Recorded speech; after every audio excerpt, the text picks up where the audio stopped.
Hello, everybody, and welcome to episode 71 of the Hideout, where we are going to be talking about Web3 gaming and the Metaverse with another stacked panel this week. Thank you, everyone, for joining. I know people are going to be trickling in, but while we start to have people come in, let's do some quick introductions. For those of you who don't know me, my name is Nick Frontera. I am one of the founders and the CEO of Apollo Entertainment, the company behind Satoshiverse and the Legion's 2029 game. For those of you who are not familiar with Satoshiverse, we began back in 2020 as a blockchain themed superhero universe in partnership with Jose Delbo, who worked for about 50 years with DC Comics and Marvel and helped us create Satoshi the Creator, the superhero that is at the origin of our story. Since then, we spent the last 2.5 years with our team working on our game, Legion's 2029, which is a fast-paced hack and slash game. It's for desktop, built on Unreal Engine 5. Everything's being tracked on the blockchain through NFTs and has a full integration of NFTs in game through our partnership with Hyperplay. I won't go too deep into that. We have a ton of stuff in the pipeline coming. You can learn a bit more about the game and check out the trailer in the pinned tweet. But I really want to focus on our intros of our partners. A couple quick housekeeping items. So first of all, partners, thank you for being here. Feel free to share any videos or graphics you have by pinning them to the top of the spaces. We definitely want everybody to see the best version of what you guys are building. So let's make sure to do that. What we'll do is we'll do a quick intro. Tell us about yourselves. Tell us about what you're building, where things are going. And then we will jump into the questions. Towards the end of the space, we are going to have a giveaway for those that are in attendance, so make sure you hang around till the end. And if you haven't already, please do share the link to the space, retweet either our post or use the share button to let people know that we are having this space and that they can join us and learn some awesome stuff about Web3 gaming in the Metaverse. So we will start, let's just go in order that I'm seeing them. Let's start with Cantina Royale. Nice to have you here. Can you tell us a little bit about what you're building? Hey, yeah, it's great to be here. My name is Alaz. I'm in charge of partnerships at Cantina. And Cantina Royale is a mobile shooter game built on Multiverse X. And we are live on Android and iOS, and we've been around for the last 2 years, I would say.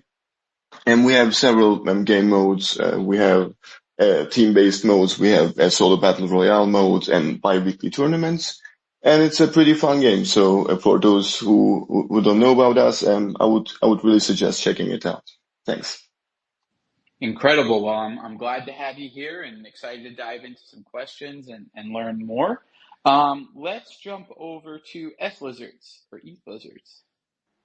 Yeah, hey fam. Good to be here. This is Annie, CEO of Lizards, and we as a studio have been really supporting founders for the better part of 3 years now. We began as a group of NFT traders and investors.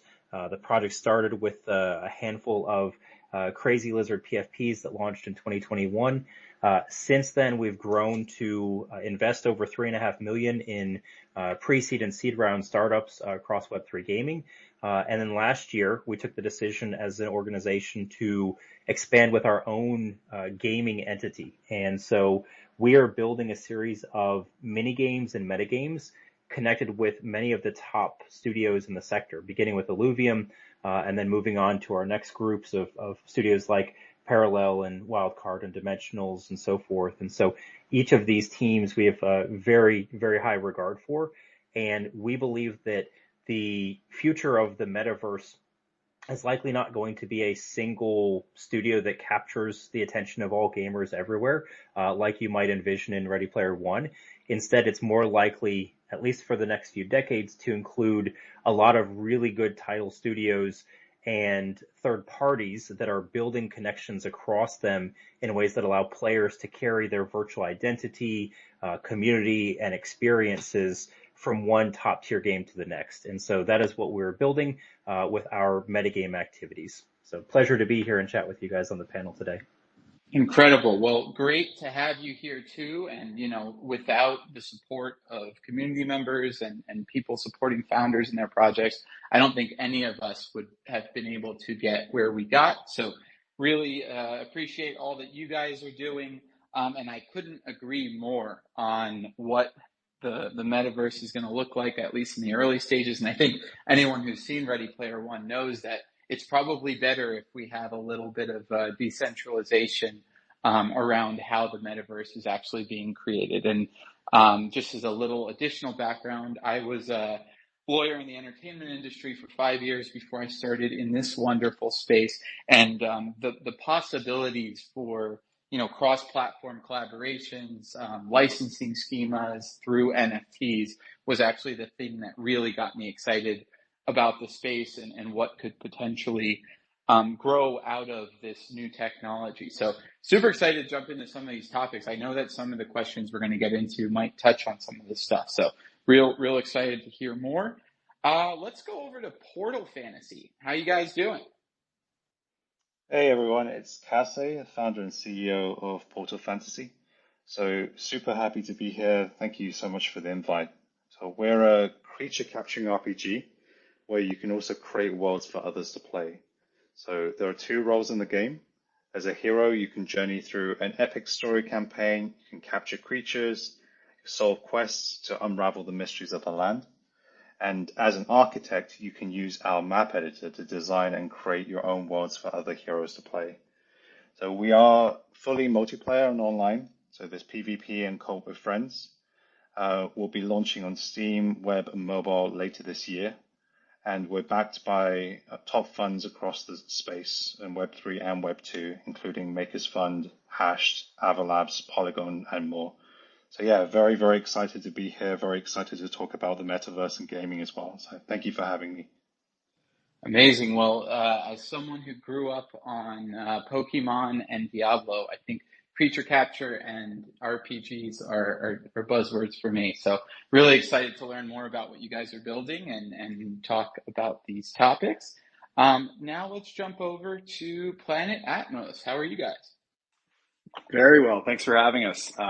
I'm Kevin, founder and CEO of Planet Atmos. I've been in the blockchain space now for a little bit over a decade, which is kind of insane. I spent the bulk of that time as a technologist. I was a smart contract developer. I worked on a couple of DeFi protocols and NFT marketplaces. And ultimately, my passions for gaming and sports and sci-fi won out, and I started Planet Atmos in 2021 with a group of really, really awesome and talented people as an ecosystem of connected games that are all built on top of the same shared economy, and ultimately, bring to life, a level of competition that we thought we really, we all wanted to see. And believed in and wanted to build around. Our first game is called XOGP. It is also for desktop. It's launching on the Epic Games marketplace. And it is a combat flight racing game. So think Iron Man meets Mario Kart, where you're a pilot trying to rule the skies and ultimately competing against everybody in a combat sport while you're racing. And we've got a tournament going on right now called Canyon Blitz. The game is in a closed alpha state, and we'll be launching pretty soon. So thanks for having me. Excited to dive in. Amazing. I've seen some of the gameplay trailers, and the game looks really, really fun. So super excited to see how it evolves and everything that you guys are doing. The idea of flying around in suits through in a racing environment was just a super cool concept. So really, really glad to have you guys on. Excited to see how it all develops. Last but not least, let's go over to the man who will be hosting the rest of the space, Spencer. Hey, what's going on, everyone? My name is Spencer Vogel. As Nick said, I will be helping to host and answering the questions here for the rest of the space. So I've been working with the Satoshiverse team and Apollo Entertainment for the last few years. I'm the business development manager. But getting into the format a little bit for the space. So we're going to start out with a question for everyone here. I'll call on someone to start, and then feel free to just jump into the discussion from there. Then we'll move into some individual questions for each of you, and then back into some group questions at the end if we have time. And then, as Nick said in the beginning, we're going to be doing a giveaway at the end of our space. So if you're here listening live, make sure you stick around until the end of the space for a chance to be able to win. So moving on to our first question here, and maybe Annie at ETH Lizards could start us off on this one. So in your opinion, what are the most promising opportunities that Web3 technology offers to the gaming industry? No, I love it. I think for so many years, Web3 tech, aside from financial innovations, has been a product in search of an opportunity. And gaming, in my opinion, is absolutely the killer use case for it. We in the sector have the ability for the first time to establish ownership of virtual goods, right? So if we step back for just a half second away from gaming, and just think about that concept, anyone that studied history recognizes that the entire first, second industrial revolutions that transformed the entire world were based on property rights finally being present in the physical world. And now we have this amazing technology that allows us to take that same concept and apply it directly to the stuff that we get in our virtual existence. And most of us, I suspect, are of an age where we spend the vast majority of our lives online. And why does it not make sense to just have people own the stuff that they actually use and see even more often than like a painting in your home or, your car? People are online way more than they're typically spending in their house or in their vehicle. So this concept of like, what does Web3 actually do for us in gaming? We've seen only poor implementations in general of what in-game asset ownership looks like. Because frankly, there hasn't been that much time for these more effective business models and gaming models to be spun up, but that is rapidly changing. And so a lot of the studios that are up here on the space and others that we continue to see just crank out great content as those games emerge and evolve. We're going to see entire new different economic models that are based on giving people the ability to actually own something for the first time and do with what they will. And so I think that has to be always first and foremost the centerpiece of any of these discussions of Web3 tech in the gaming space.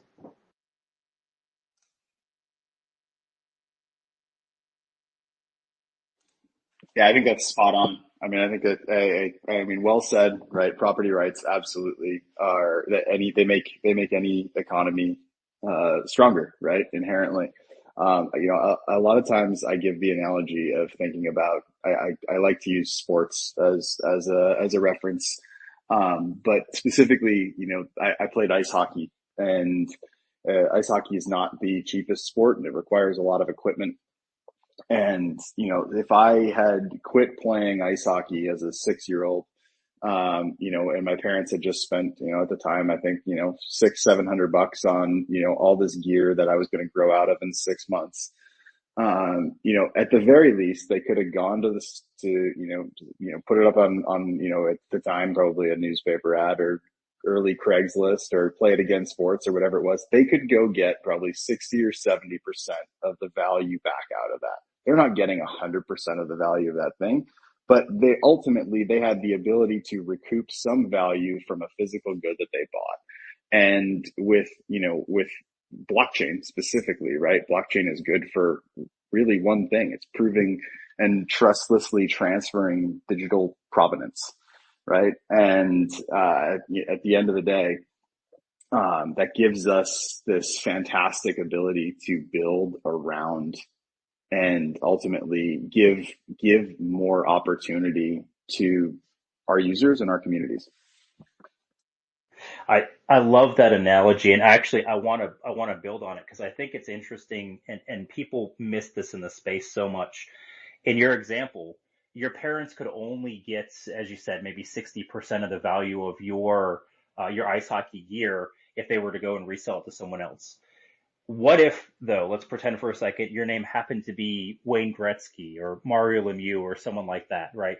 At that point, your parents are not only getting 60% of your stuff on resale market, that equipment becomes all of a sudden worth 3,000x what they purchased it for because of who you are as a player. If you go on to become one of the greatest hockey players in the world, now all of a sudden that stuff that you use has much more meaning than it did, if you're not, just kind of an average player, right? So this concept of what is worth, what is something worth is often in our own interpretations in our own minds, but just having the freedom to have a marketplace that allows people to place their own value on stuff that people have used is such a killer use case. And we don't have to think about just gaming, right? Your example with hockey is a perfect one that allows us to just see how markets can continue to evolve and emerge when you give people ownership of their things.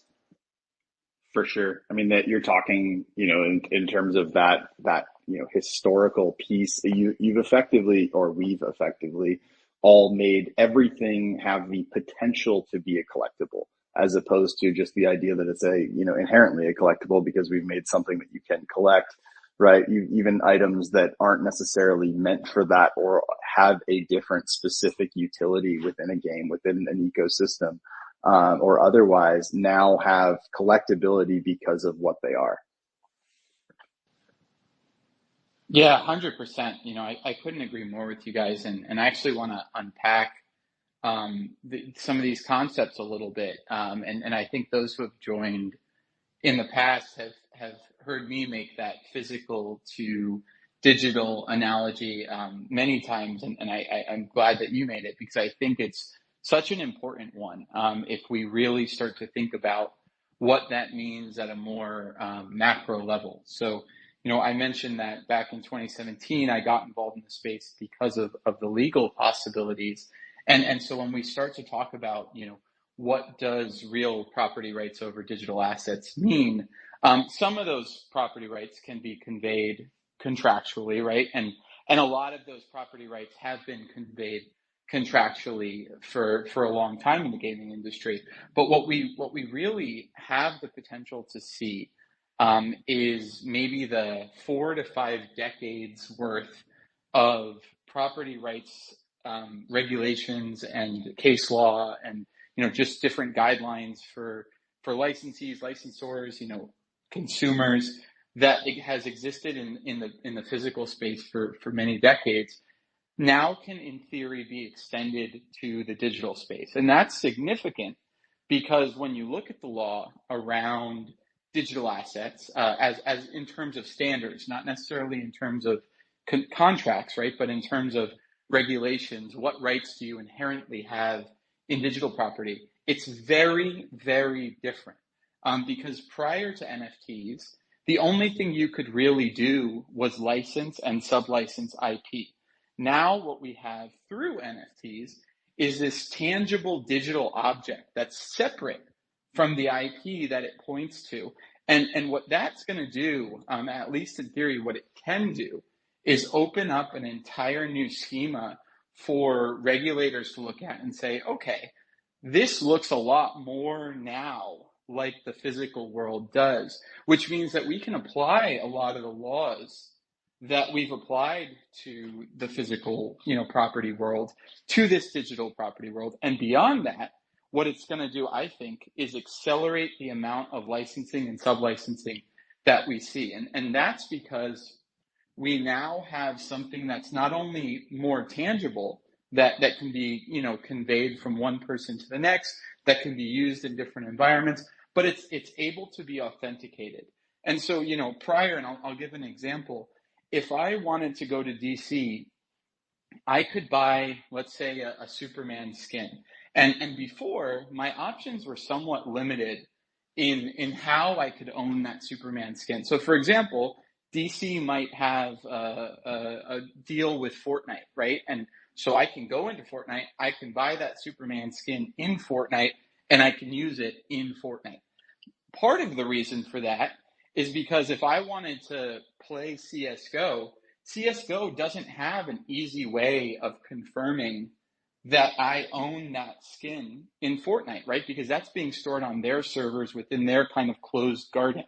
Now, in theory, if that skin is an NFT, you could have that confirmation layer outside of the Fortnite, closed garden. And so in theory, if the IP laws are there contractually, you could have that asset usable in multiple environments. But what I think is going to be really special, which is kind of the analogy back to the physical space, is you may not need DC's permission to use that Fortnite asset in the future in another platform.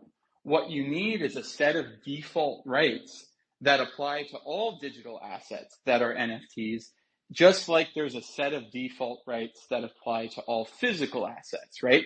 And so I guess what really interests me kind of from the nerdy lawyer perspective is that we now have a path to getting there, right? A real schema and legal infrastructure for digital property. I think it's going to take us some time. I think we kind of take for granted some of these things that we say around ownership, but they aren't really there until, these regulators adopt them, right?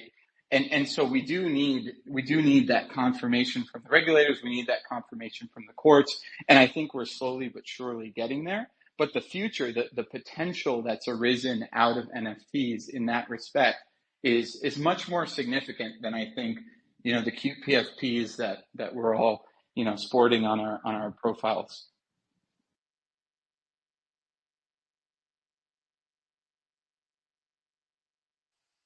Awesome. Anything else to add from anyone in the group before we move on to individual questions here? Yeah, I totally agree. I just wanted to add one other point that I think it hasn't really been mentioned much in this space, which is I guess like the pro of having things on chain and easily verifiable is also the transparency and the responsibility element. Like I think because everything is so publicly available and because you can go back and track, for example, where certain NFTs are, how certain mint allocations are being made out, who's kind of owning these NFTs, for example, who's owning the tokens, it really puts the onus on the project to be very transparent and to work with the community and then to align their goals with the community, which I think is something that the industry in gaming in general has perhaps struggled with in the past. We've all seen kind of like models where, for example, the free-to-play model in mobile gaming has been very geared towards trying to get as much attention as possible and just trying to earn as much dollar out of the players as possible. And that potentially isn't in the same kind of spirit of things of making something that's really fun for players to play. So I think just by the fact that everything is on chain, it really kind of forces projects to think and to align with their players in a way that we haven't really seen in the past as much. Yeah, Portal, I think your take is truly on point. When most mobile game studios have more individuals that are in their data analytics team than they have on their actual game development team, something is fundamentally broken with the concept that this is an entertainment platform instead of a purely value extractive product, right? So I think that is exactly another big advantage. And I will say that the early stage implementations have left a lot to be desired in the past 3 years in Web3 gaming. However, for those of you that have stuck around or that are just now finding the industry, this is a much more healthy position to be in, looking at the remainder of 2024 and the next few years than the last 3, because a lot of these serious studios that have been building have now had 2, 3, 4 years to be underway with their development, and you're actually going to see games that really matter finally. So props to everyone that's stuck around thus far.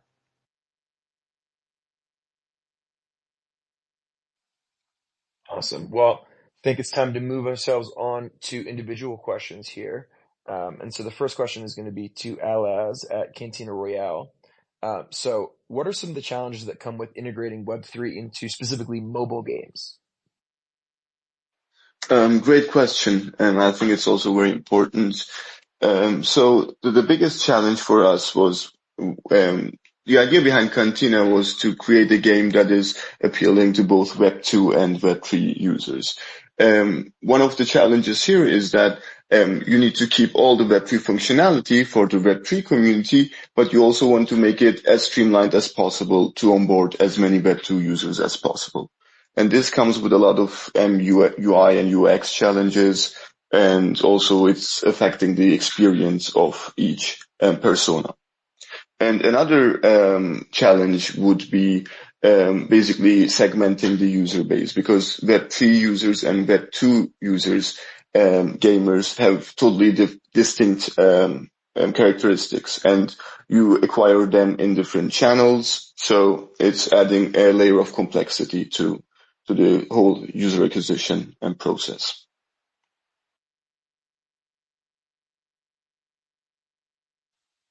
Awesome. Appreciate you sharing that. Sorry, did somebody else have something to say? I thought I heard an echo there. Yeah, I thought that was a really interesting point right at the end you were making about the acquisition in different channels, and the thinking about Web2 users and Web3 users as effectively different player groups, because I mean, fundamentally they are, right? At least right now they are. And it introduces some complexity from a standpoint of, you essentially have two acquisition funnels, because we all have to believe, right, that we're bringing net new users into this space, and that we're bringing new people that aren't necessarily Web3 savvy in, because of the content that we're building. So you have a Web2 user acquisition strategy, and then you have a Web3 user acquisition strategy. And then you actually have a third funnel, ostensibly within a product, that is like, okay, you're a Web2 user. If you don't know, it's my job to educate you on what the benefits of Web3 are, and ultimately make that conversion of Web2 to Web3 user within the ecosystem, because it's better for that user ultimately. So I just thought that was a really interesting point I wanted to add on there. Yeah, 100%, 100%. The conversion between the Web2 user and Web3 user is one of the key things this whole industry is missing, until it can produce a killer app. And that friction, whoever solves that friction problem has, I think, a huge leverage.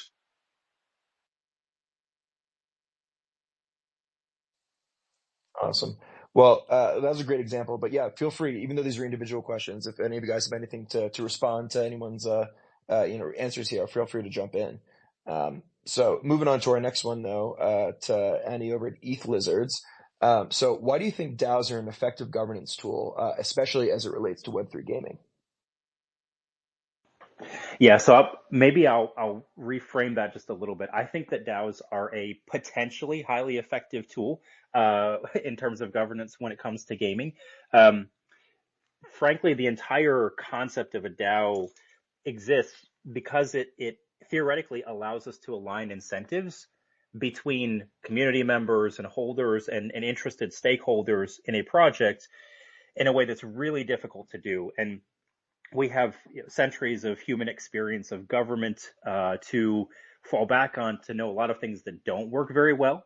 But what we do know throughout history is that the more aligned you can get people to do the right thing on behalf of an organization, even when it might not be such a good solution for them specifically, the better off you are. And in this case, DAOs give us a framework whereby you can collect individuals into groups that have some specific stake at play, right? They could be holders of a specific type of asset, specific characters or land plots or vehicles or whatever in a game.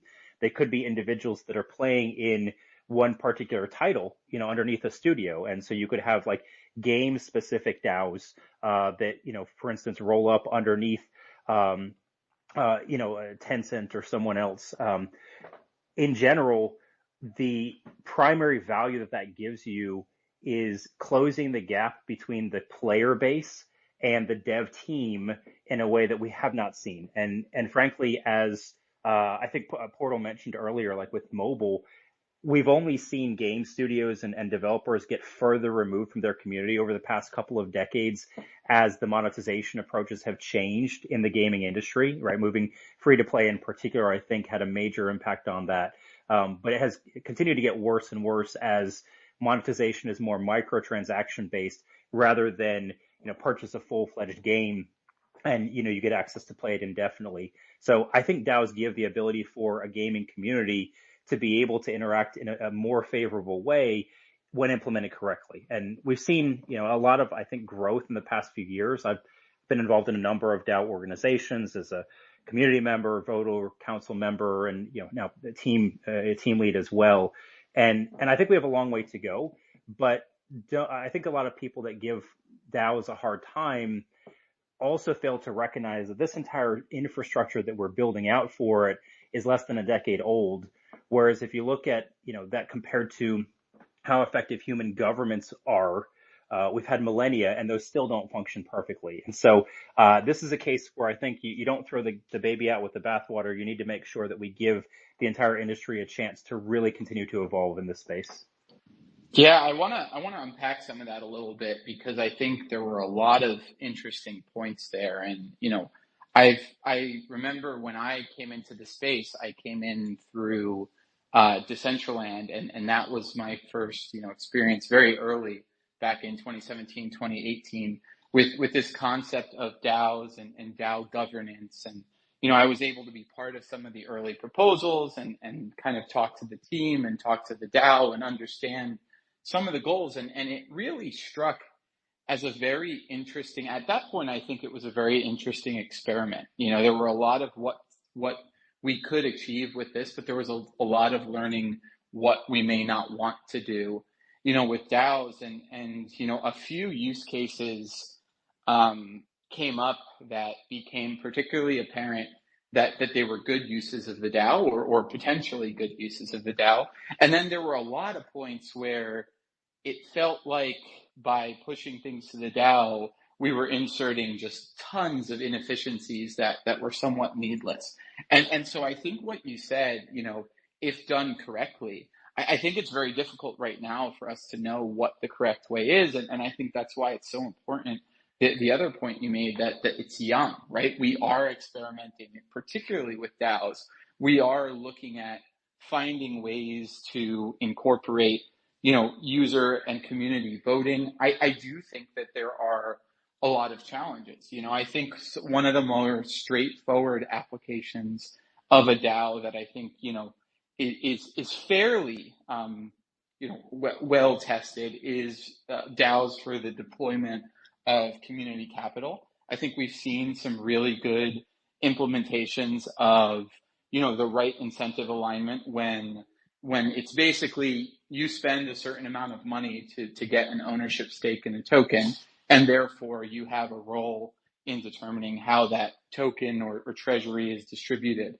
I think what we've seen in some instances is that for those same reasons, there may be challenges with relation to DAOs for Metaverse governance, because once again, those with more resources tend to control all the narratives within the DAO, regardless of, participation or other contributions to the ecosystem.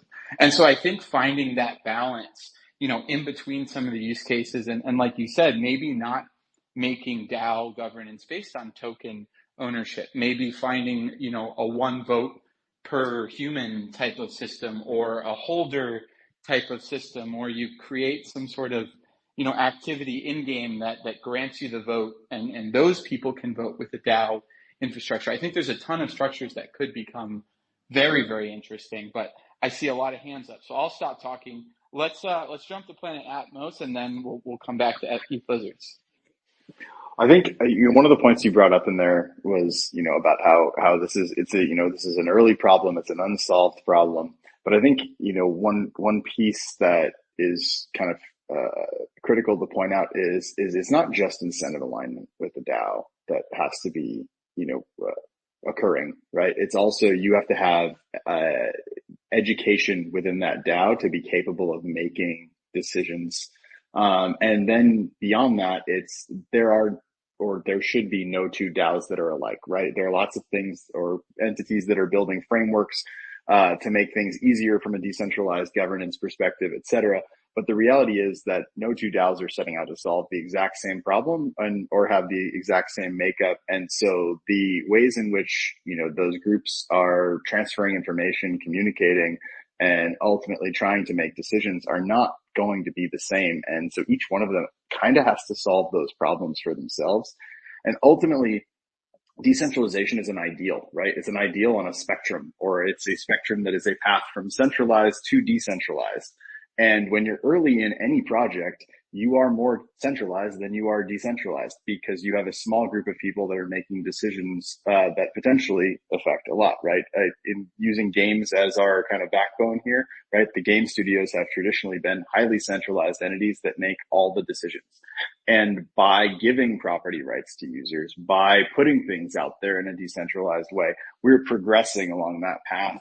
And the more educated that those user bases and those communities become, the more capable they are of taking on those decisions and ultimately having that transfer of control happen and establishing good governance mechanisms. But it's always a process. I mean, you go back and you look at Maker, right, as an entity in the DeFi space. And I think it took them 4 years, if I'm remembering correctly, to progress to being, a fully operated by the DAO, from the time that the project was incepted. And even then they had growing pains coming out of that before they were at operational effectiveness.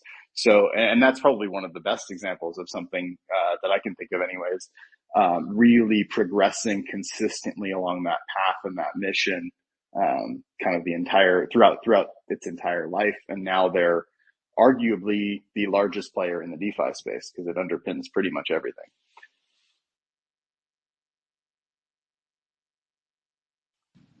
Heath Lizards, you guys still have your hands up? Yeah, no, I really like that take from Atmos. I think this whole concept of like each DAO being fit for purpose makes a lot of sense when we're looking sort of cross project. What I would say is, if you think about just gaming in general, DAOs have, I would say, almost a spiritual predecessor in guilds, right? And if you look in particularly the strategy genre, or whether we're talking about grand strategy or 4X and even sort of RPGs, going all the way back to the old school EverQuest and WoW and so forth. Like these organizations were DAOs before DAOs were a thing, with the caveat that you didn't have necessarily blockchain verification of assets, but the game studios in those cases gave you the ability to buy a tabard or buy a clan emblem or something that allowed you to be able to reflect your membership in an organization that was player focused towards a specific purpose. And the governance structures and the promotion process and decision making processes and the treasury management and all those components that go into being a guild or a clan in a game are exactly the types of challenges that DAOs are pretty good at solving. And so I think these will be maybe some of the first versions in games that people see DAOs that are not like Web3 decentralization maxis and are like, okay, I get this, right? I understand how there's a parallel here where if I have my stuff and I can, register that and say, hey, I'm so-and-so in this guild, and therefore I should have a vote or a say in how we're progressing as a group. That's something that Web 2 gamers in particular are very comfortable with conceptually. And so I do expect we'll see some more sort of easy to scale DAO structures that exist in certain genres of games. Awesome. Well, incredible discussion on that point. But moving on to Kevin. So Atmos Labs has a big focus on sport and competition. So in what ways do you think Web3 technology better enables competition in gaming? Great question. And I, as much as I hate to do it, I'm going to kind of wrap the last question into it a little bit, because, and this isn't the, maybe necessarily the biggest point, but I will say that sports leagues and league structures for competition, period, gaming or otherwise, are uniquely suited to DAOs as a governance structure because they literally already operate in most circumstances as a federated system of governors where each team has one vote. And collectively, those teams both financially benefit and ultimately act as a governing body for rules and otherwise within sports and sporting ecosystems. So I think that's one way in which you kind of can wrap that last idea of how DAOs are suited for operation with sports and competition. But I think the other and the biggest one, right, is because we've transferred ownership to players, and because we're ultimately, we have that ability, to, well, have digital ownership.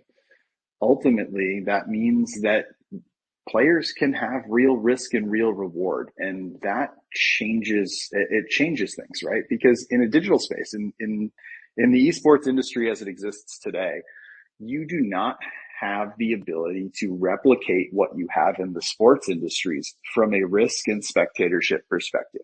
And that's not to take anything away from the games that have had success and have had massive spectatorship from an esports standpoint. But there's absolutely no way in a digital space that you can say replicate what's going on in a Formula One track in the digital world, because you do not have a driver with their life on the line, and you don't have $120 million of R&D between four wheels. And the risk that's being taken, and then the subsequent reward and the glory and immortality that comes with winning, are all things that are very, very hard to replicate in a digital space.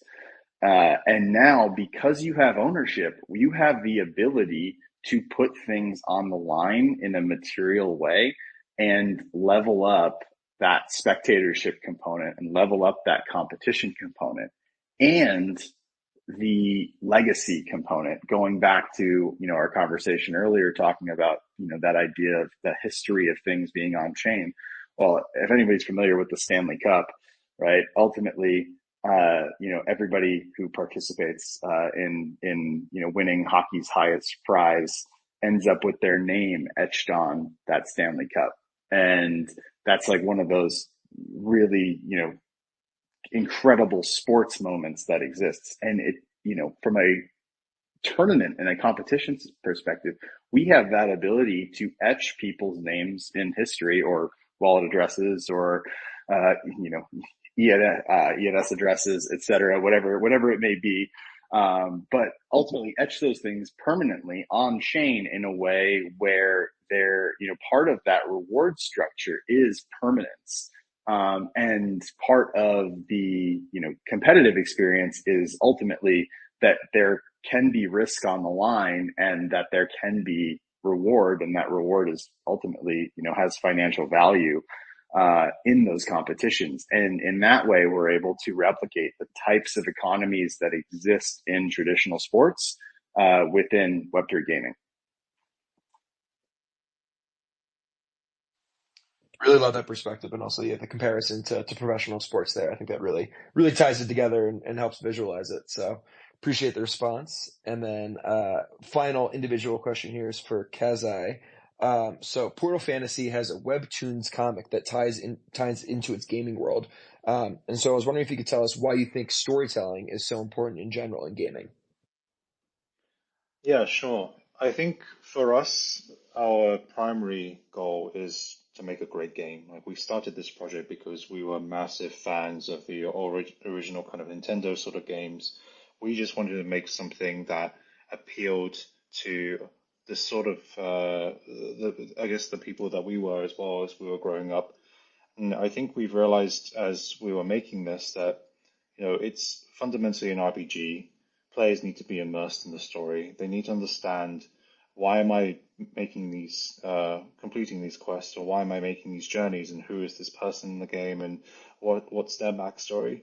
And I think you've seen kind of this play out in lots of different other game titles as well. Obviously, in the past, we've got kind of League of Legends doing Arcane, Cyberpunk with Edge Runners. There's a lot of kind of IP that's expanding outside of just the immediate scope of a game to kind of just really fully immerse players in it. So for us, because we're an RPG, the most kind of obvious way is to add color via a separate storyline that kind of touches into what you're doing in the game, but also expands on that universe. And that's kind of why we started doing the webcomic.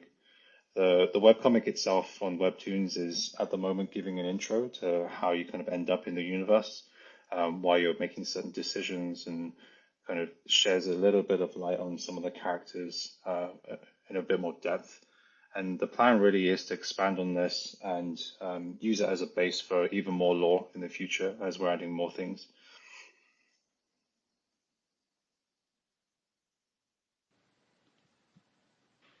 Yeah, I really, I really agree. I think, as someone who's kind of been involved in our lore production and the storytelling component of what we're trying to build as well, I think that, you can't understate the value of a user getting connected to an ecosystem and not just the gameplay, right? And I think that the story sometimes, as much as, someone might when they're watching a movie, the story is what keeps people in. You don't want a boring game. You don't want it to be too grindy. There's a lot of fundamentals in designing a game, I think, from a mechanics level. But at the end of the day, the games that seem to persist, at least the higher fidelity console games and desktop games, recurringly all have a great story behind them. You can really dive deep.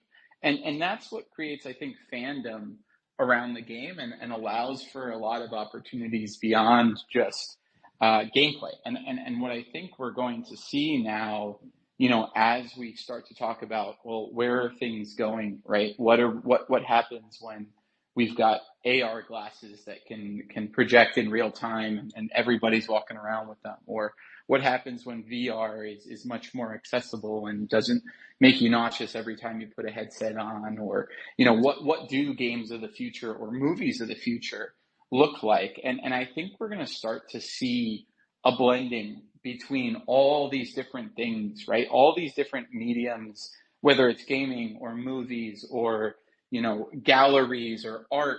We start to think about what can creatives create in the metaverse.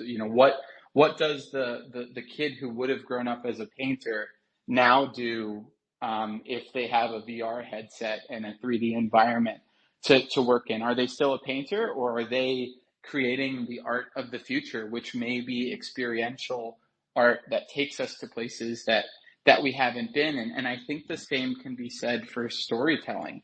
We more and more, whether we're calling it a traditional game or if we're just gamifying experiences, I think that the constant is that this is a means to tell a story. It's a means to really connect with the viewer in new ways. And so I guess this topic gets me really excited because I'm not so much thinking about what the role of storytelling has been in gaming for the last 20 years, which obviously it's a huge part of what has made certain games so successful. But I'm really excited about what it can be in the next 20 years, because I think we're going to have the opportunities to just go down immersion paths that are just unimaginable right now, especially when you throw AI into the loop and you're no longer telling a story, but you're creating a world in which a user can tell their own story, right? And they can affect in real time what that story is. I think we've seen games kind of embrace this at very small, simple levels in different aspects where you can kind of choose your path, good or evil, or things like that. But I think what we're going to see in the next 5 to 10 years is storytelling in gaming just be completely revolutionized by the new technology that's available. So I'm excited. It's kind of scary, but I'm every day I wake up, happy to be on this side of the table, getting to kind of see how the sausage is being made, because it really, really makes me feel like there's unlimited possibilities for what immersive experiences and games could be in the future. Beautiful. Well, think we have a little bit of time left for one more group question. And maybe, Alaz at Cantina Royale, maybe you can start us off on this one because you were kind of getting into this a little bit before, in talking about segmenting user bases. But there seems to be a constant theme generally in conversations about Web3 that we need to focus on attracting the traditional Web2 gamers. Do you agree that we need to have that focus? And if so, what things do you think Web3 games need to do to actually achieve that goal? Yeah, I totally agree that we actually need to focus on Web2 gamers as well, because currently there aren't any games that prove to be sustainable on the longer run without getting a bigger player base. This is why we need to attract traditional gamers, as you put it, but we still need to experiment with the ways we design our games and experiences to make it attractive for Web2 users while we keep our Web3 community strong. So I think this is like going to be one of the challenges that pretty much everybody is trying to build a game here in this space. I think it's it's beyond gaming. It's and I completely agree. Part of what drew me to Web3 gaming was my desire to bring net new users into the blockchain space as a whole. And ultimately, it's a problem that we face kind of across the industry. I think for gaming specifically, there's no question. Hopefully when we're having this conversation 5 years down the line, we're not saying Web2 and Web3 gaming, right? Hopefully it's just gaming and the property rights have become ubiquitous and that's the way of the world, or worlds, I guess, depending on, if we're talking metaverse or not. But I think that, it's really, it's beyond that, right? It's the the cryptocurrency industry, it's the DeFi industry, it's all of the different disparate parts of blockchain ultimately face this same problem, which is we need to bring net new users into the space and ultimately give them the ability to, or show them, not give them the ability, show them why it's better here.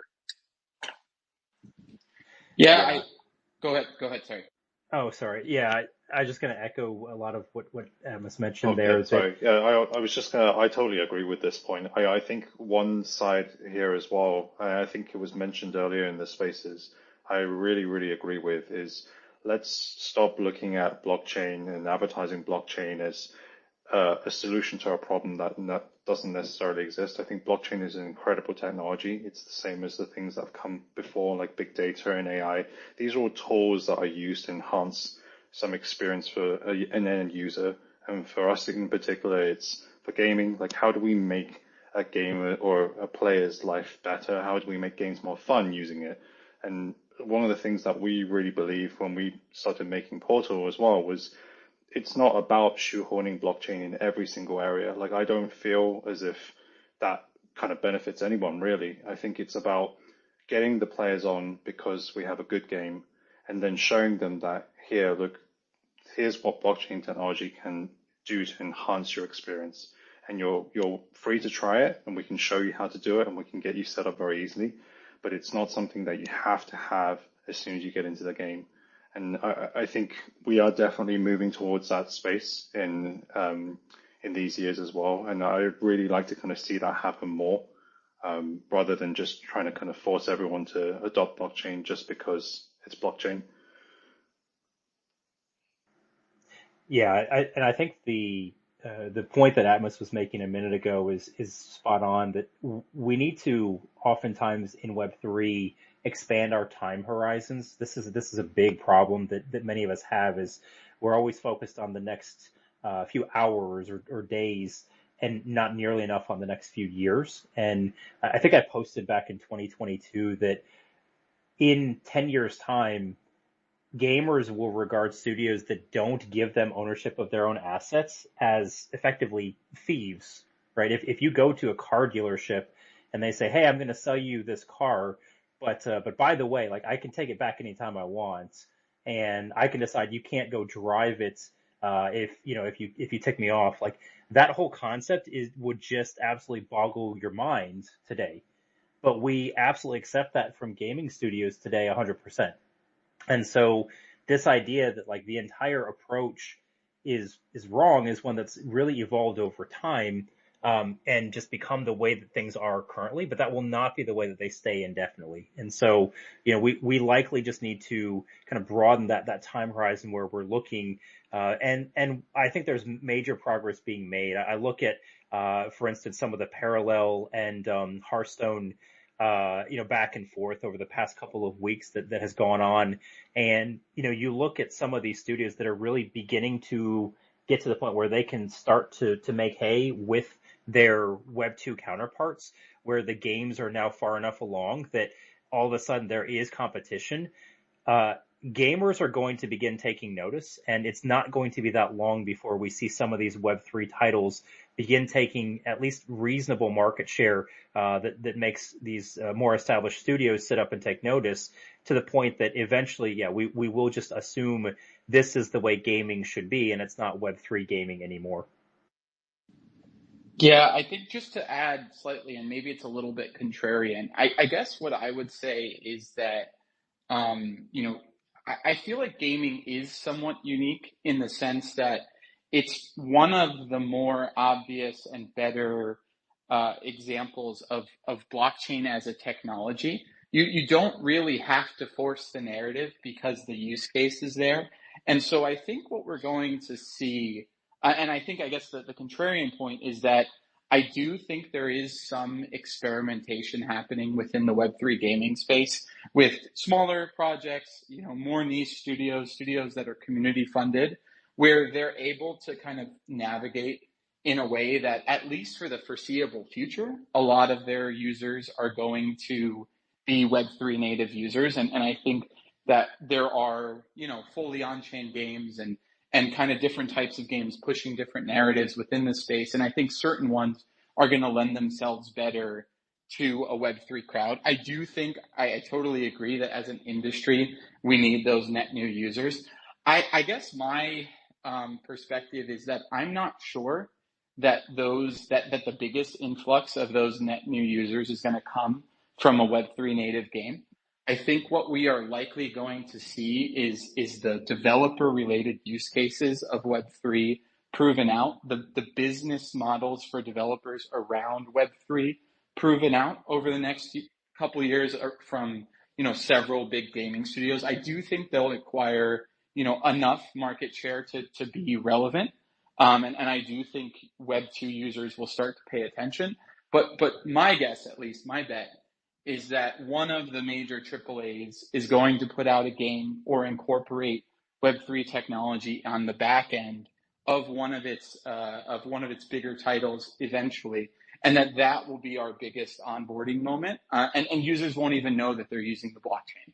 I think the idea of self-custody, I think, is going to be something that probably takes a little bit longer to emerge. I think people, are already, there's plenty of people who, trade crypto on exchanges and things like that, who are already in the Web3 space and are comfortable with not custodying their own assets, although they still have the right to withdraw them. And I think there's going to be some interesting, like I think it was said earlier, decentralization is an ideal, and I think we're going to be on that spectrum for a while. So I'll stop on that one. I think there's been some incredible discussion. I really, really enjoyed this panel.